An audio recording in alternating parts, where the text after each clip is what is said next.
Hi, Louise. Oh, hi. It's very good to have you here. I'm all about home care. Thank you. I thought I'd just start today with a thought, and that is that in all my experience, no one has ever said to me, I wish we had not talked about dying. And that's what we're going to do today. How would you describe the role of End of Life Doula? Yeah, thank you. That's I think, an interesting question because a lot of people are very unfamiliar with it. An end-of-life doula is a non-medical practitioner, but we're a companion to people and their families at the end of life. So we provide a compassionate, safe space. We provide support. We do the practical, the emotional, the physical, the end-of-life planning to people to help them live as well as they can until the end of life. So you help them with both practical things, as in wheels. Yes, I mean, I think we can advise, obviously, a little lighter with, Yeah. but I can talk to them about what they might want to put in it, who to go to, how to do things like their advanced care planning, what kind of legacies they want, or I might end up helping them walk the dog or something like that. You know, it is that element of That's also practical. it is also Isn't it? practical, you know. And then the emotional bit, which is, I guess, also major. Yes, it is. A lot of families find talking about dying very difficult, and one of the things an end-of-life doula can is to start to create a safe space for those conversations. So opening cues, you know, the things that get the conversations going.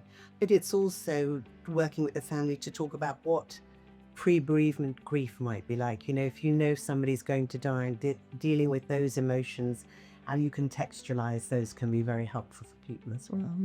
So you had both the person going through the transition Yes. and their loved ones. That's exactly right. Yeah. And, you know, there could be, it's the broader family as well, their pets, you know, their life. It's all part of that, holding that space for that package. Could you share a little bit about what led you, what inspired you to become an end-of-life doula? It's something I feel very deeply. I came about it for two reasons, I think. One is a personal reason, and then one is the, you know, the need. And I think the personal reason was being with my own mother when she was dying, and she was dying of cancer, and medically she was quite well cared for, in as well as you can be with dying with cancer. But from an emotional space, none of us had the toolkit to be able to have the conversations with her, to be able to really accompany her through that process. She found it difficult, we found it difficult. And it struck me that had we been able to have some of those conversations after she died, we would have felt more comforted. She would have felt more comforted. And I think it would have been a better end of life for us all. So there was that. And then it struck me as well, if that was my experience, about 600,000 people die in the UK every year. And there must be a lot more of them that would be feeling the same thing. So those two factors made me think about retraining. I've been in the finance world, I've been in the charitable world, but think about retraining to try and help meet that need. Okay. What kind of training did you get? What kind of training does a person need? There are a number of professionally run training. It's not a medical qualification as in nursing or what you do. It is much more of a practical training, which involves, I am chair of End of Life Doula UK, and we have a partnership with Living Well, Dying Well, who are a main training organisation in the UK, and they provide a series of training through stage 1 to stage 4 of a foundational course right up to a diploma in the end of life training. There are a number of international organizations in ELDA, which is the International Association of End of Life Doulas, offer training. So I've done both, and then you can do simple training like principles of end of life care, and you continue to learn. I'm learning this job every day. Every family and every need is different. What kinds of support do you typically provide for individuals and families during the end of life journey? A bit more specific. Yes. So let me walk you through a typical case with a family. So you know, the family will call up, you will have a discussion, and obviously you tailor the support to everybody's individual needs. Somebody may be very close to the end of life. In that case, you might work with them to try and explain what the end of life process is like, the emotional support. You could be there at the end to be with them as the person is dying, and then help afterwards with the funeral planning, the registration of death certificate. Or you can do much more earlier work, which is once you've got the bond, to start to create a legacy for them. You're also an interface between the medical profession and family. So for example, when people are dying in their last year, about 5% of their time is spent with doctors. About 95% of the time is a space that you can come into with the families to help with all of the other aspects about end of life. So people are often concerned about what kind of legacy they're going to leave, not a financial legacy, what memories will people have with them, and you might help work towards creating a legacy, a photo book. You might work towards making sure that all of their end of life plans are in place. Have they got their powers of attorney? Where's their will? Have they got an advance directive? Do we know what kind of interventions they want to have at the end of life? And also, where do they want to die, and putting the plans in place so that their wishes can be met. How does your role as an end-of-life doula complement or differ from the work of healthcare professionals and hospice care teams? That's a good question, and I think sometimes the minds feel blurred. So I'm glad that you've asked this. I think we work side by side, but through a different lens.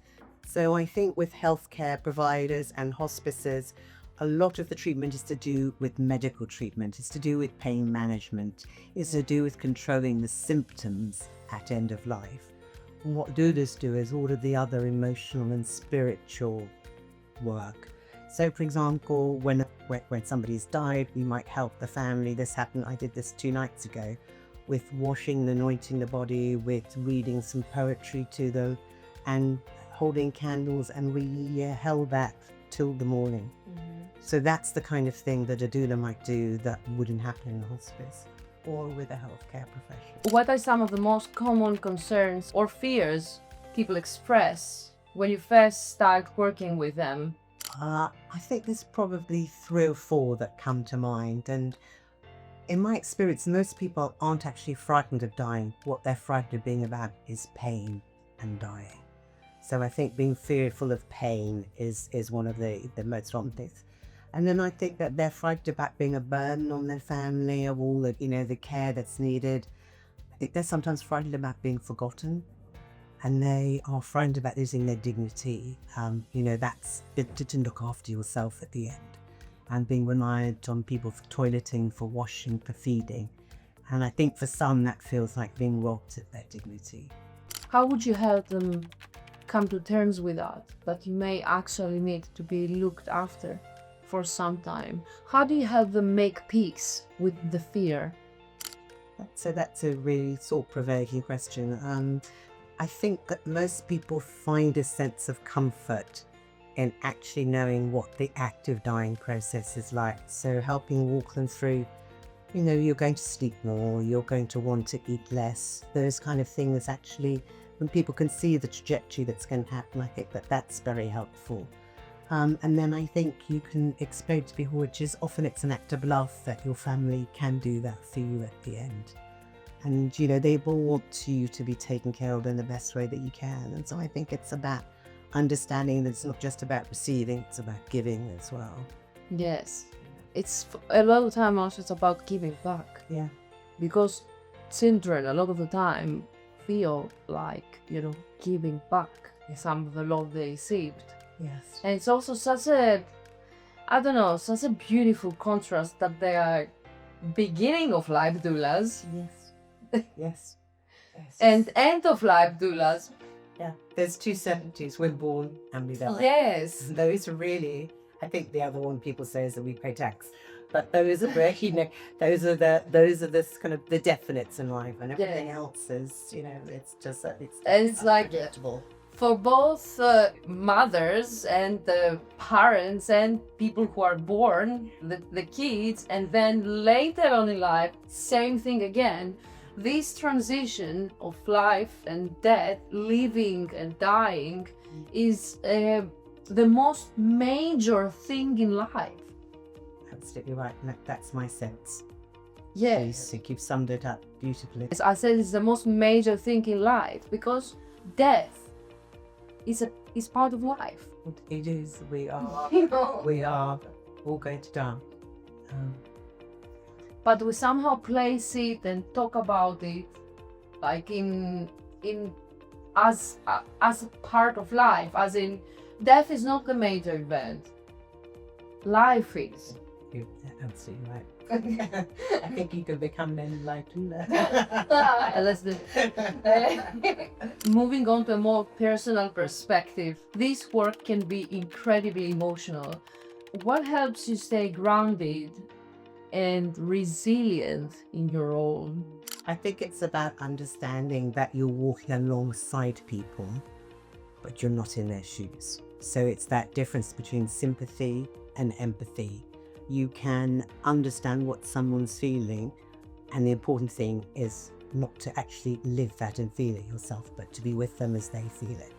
So things for me, for example, when I get back from spending some time with the family, as I put up to the house, I sit in the car for 5 minutes and I put everything away, my thoughts away. That's the first thing.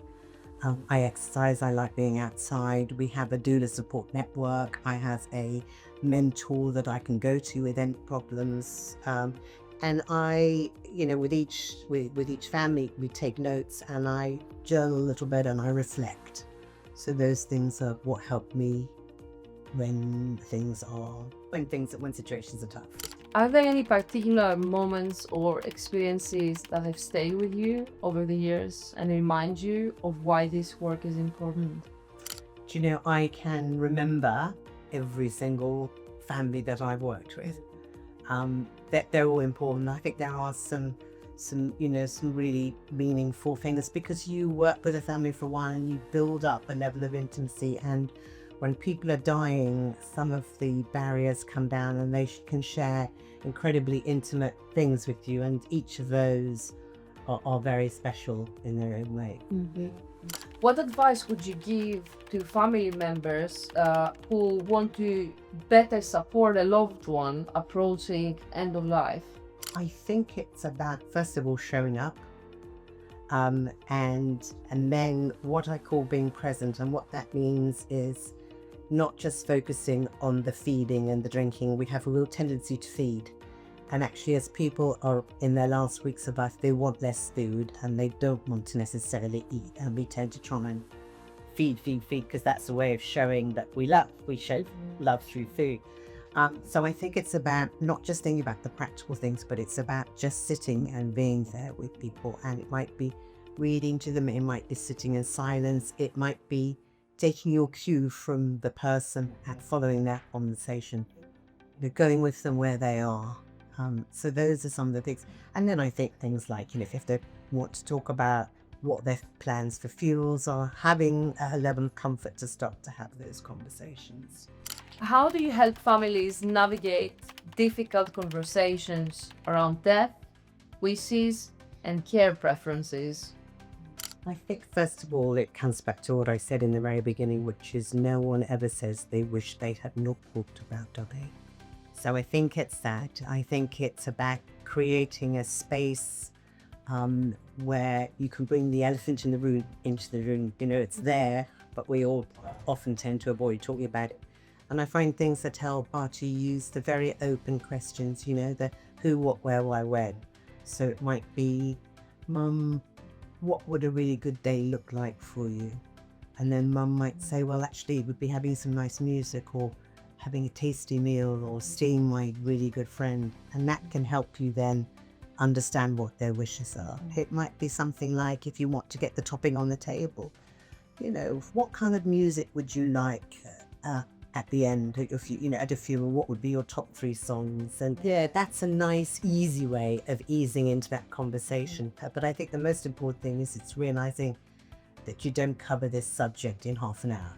It's dipping in and dipping out, and building it up over time. We don't sit down there with a piece of paper, taking 3 hours on yes. It's conversation and remembering that. Also, I feel it's so important to be present in the moment.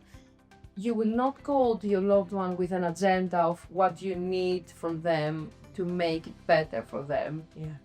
I think if you just go in openness, as in presence, it will maybe come to surface. It will. It will. And I think it's trusting in that. Yeah. Moving on to our last couple of questions. In your experience, how do people find meaning or peace as they approach the end of life? I think it's partly about trying to work with telling them what it's going to look like. I said before a little bit about what the dying process looks like. Explaining to them that they are, the physical side, but it's also about sort of, making sure that if they wanted to leave a legacy, a photo book or some thoughts or, letters for their children, etc., that they've done, that helps. And I think one of the things that really helps is letting them know that they've been seen, that they've been witnessed. So, it's like some people would very flamboyantly, they might want a living party before they die, being seen.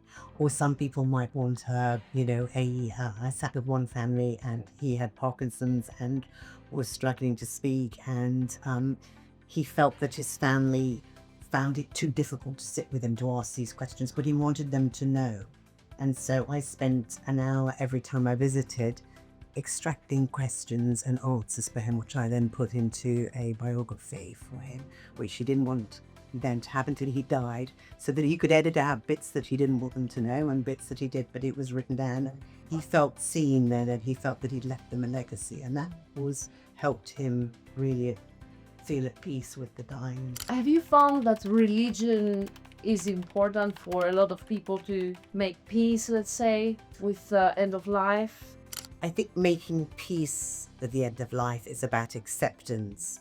That doesn't necessarily require religion, but some people will want that. We're moving into much more secular society, and there are lots of different religions, and people have different needs. So I think the peace is about acceptance, and it might have a spiritual context, it may not, or a religious context, it may not. Yeah. Do you see a growing awareness or acceptance around talking openly about death and dying?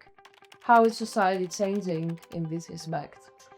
There's a common myth that death is taboo, and I absolutely want to dispel it. Death is not taboo. We have over the different millennia, we approach it differently, but people always people do want to talk about death. Since COVID, death has become more openly talked about. It was a statistic on television for quite a long time, but it got people talking about it. So I think there's that. I think that things like the assisted dying bill again has brought dying up into the public consciousness in the UK. I think things like the films, the movies, the readings, the literature, there's a great deal of academic research on death and dying. So it's not taboo, and I think it is. I mean, one of my jobs, there's death cafes, there's all sorts of ways that death cafes, if you'd experienced grief or you are living with someone who is dying, there are events set up in cafes where the whole agenda is talking about death and dying. So there's so many ways now it's coming stuff, and I think that there is certainly here in the UK a much growing acceptance of it in society. Is this growing acceptance also because people are generally more comfortable to be vulnerable? I think that's a really good question. Yes, I think that level of talking about our own vulnerability, our own mental health, our acceptance of difference and vulnerability, I think is helping with the talking of death too. I think that's a lot of myths have started being dispelled over the last maybe couple of decades. I'd say like that's where our place is. It's like the kind of boys don't cry thing. People are allowed to be soft. Yes, absolutely. We are allowed. Yeah. Thank you for allowing us to be soft. We are human, right? So I guess there's this need to dispel all of that. So people are allowed to be vulnerable, and part of this vulnerability is talking about death. Yes. I think your sense of all to do with death and dying is you've been wonderful to talk to, because your sense of it you'd experienced it, I'd have an empathy and a sympathy with it. I think that's the key. That's what it is. We talking about it helps so many other people come to terms with it, and after you have experienced it, it's just a completely life-changing event. It is life-changing, and most of us will experience it, but until you have that experience, you have no concept. Yes, it was a pleasure to talk to you, Louise. It has to be readily. Thank you very much. You're very welcome.